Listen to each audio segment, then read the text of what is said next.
Basketball fans, welcome to the Nderitu Basketball YouTube channel, your one-stop shop for everything about the NBA. The Orlando Magic are making aggressive moves to solidify their young core and transition into a contending team in the Eastern Conference. So this strategy by the Orlando Magic is highlighted by the massive contract extension given to Paolo Banchero and a significant trade for Desmond Bane. Desmond Bane, he was a member of the Memphis Grizzlies, and right now he's the newest member of the Orlando Magic in a trade that happened a couple of weeks ago. While these moves project a formidable starting lineup for the 25-26 season, they are also setting themselves up for a hefty luxury tax bill in the near future. Earlier on, I had the New York Knicks and the Atlanta Hawks as top contenders in the East, and right now I can also add the Orlando Magic there because whatever they're doing there, I don't know, man. They look like they are going to be the real deal. So there's that commitment to core with Banchero's extension. So the Orlando Magic have locked in franchise player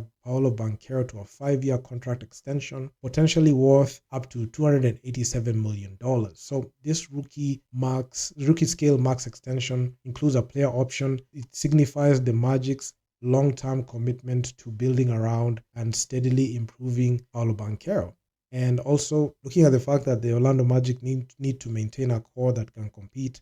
There was that blockbuster trade for Desmond Bane, which I really didn't see coming. So the Magic aggressively pursued a roster upgrade by trading for Desmond Bane from the Memphis Grizzlies. This trade involved significant assets. It involved KCP, Kentavious Caldwell-Pope, Cole Anthony, 4 first-round picks, including the 2025 16th pick, Phoenix 2026 pick, and their own 28 and 2030 pick and a 2029 pick swap. So the motivation was to acquire a much needed elite 3-point shooter in Bane, who shot 39% from 3 in the 24-25 season, compared to the Magic's league worst 32% from downtown, and a versatile offensive threat. So this move was insane, and it was a move that I never saw coming, but it goes to show you the lengths at which the Orlando Magic are looking towards moving past the mediocrity that has been there for years, and also trying to maximize on Paolo Banchero's youth and him entering his prime. Also, there's the stacked lineup for the 25-26 season for the Orlando Magic. So the new projected starting 5 is seen as one of the best in the Eastern Conference. So at point guard, we have got Jalen Suggs, an all-defensive second team in 2024, strong defender, but has injury concerns. At shooting guard, we have Desmond Bane. He's an elite shooter, playmaker, and provides crucial floor spacing. Then the small forward, you have Franz Wagner, developed into a strong two-way player. He averaged 24 points per game in the 24-25 season. Then at power forward, you have Paolo Banchero. He's the primary scoring option. The team revolves around him. 26 points per game in the 24-25 season, though also not a great 3-point shooter, and I don't think he has to be because right now they have Desmond Bane. Then at center, they have Wendell Carter Jr., solid two-way center, though potentially an area for future upgrades. So at the center position, they can add somebody to come off the bench, and I don't know, at the free agency market, centers are not as easily available because they always get picked up by contenders. And also the Orlando Magic are also contenders, so it's a tough one for them. It's always a catch-22 at the center position. So there's the near-term 25-26 season financial outlook. Despite the significant moves, the Magic are in a relatively comfortable luxury tax position for the 25-26 season. Banchero's massive extension doesn't fully kick in until the 2026-2027 season, and other shrewd moves like re-signing Maurice Wagner into a team-friendly deal and adding Tyus Jones, he has on an expiring contract, keep their estimated luxury tax bill at a manageable close to $4.3 million.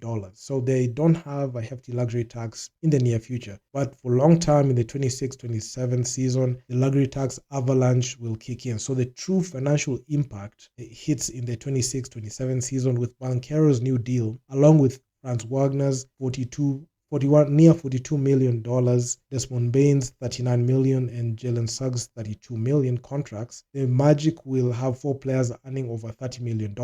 This core alone is projected to push the team's total payroll to an estimate of $236.6 million, deep into the second apron. This is more money than what I've seen, but all in all, it will result in a massive projected luxury tax bill of over $91 million, potentially bringing their total expense to around 350 million. So they'll be hemorrhaging money at that. And but I'm pretty sure the CBA will change, and there's also that caveat of the salary cap will go up. Even if they'll be deep in the second apron, there'll be a bit more changes there. In the Eastern Conference contention, the Magic's aggressive all-in investment aims to make them a dark horse or a clear-cut favorite in a potential weekend Eastern Conference in the 25-26 season, especially considering injury woes affecting other top Eastern teams. Like I said, Jason Tatum, Tyrese Halliburton, and Damian Lillard with Achilles tears. Their new roster combination of scoring, defense, and shooting is designed to compete for a deep playoff run. Given barring any setbacks, they are going to be able to go ahead and do some damage. So I'm really enjoying what the Orlando Magic is doing, because they have given Paulo Banchero his money, his bag, which is going to kick in, and also these moves establish a formidable starting five for the 25-26 season, featuring Banchero, Franz Wagner, Jalen Suggs, Desmond Bain, Wendell Carter Jr., designed to address past offensive weaknesses, particularly when it came to three-point shooting.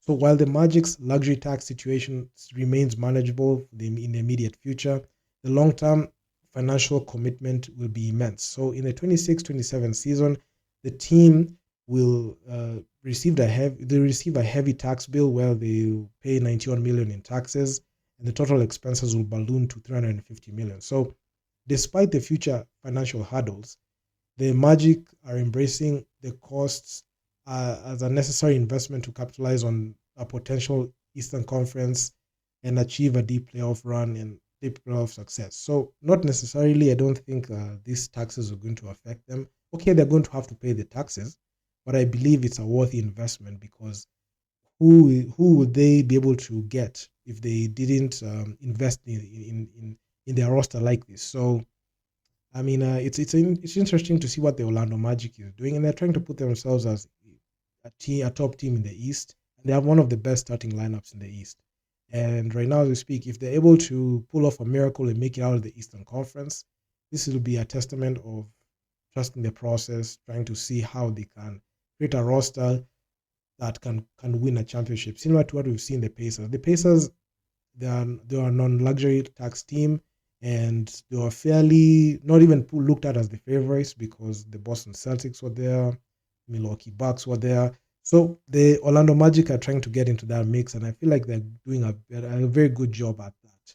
And I don't think these luxury tax bills is going to affect them. If they don't win a title and they end up paying 350 million, that's when you'll see questions being asked when it comes to these players being given this amount of money and they're not able to deliver on, the set assignment, that is winning a championship, because that's the main goal for anyone in the NBA. So this is what it is. So do drop me your comments down in the comments section, what you think about this. I'm gonna talk to you guys in the next one. Like, share, subscribe to the channel, hit the bell, get notified, because it helps me out a ton. And I'm out. I'm gonna see you guys in the next one. Peace out.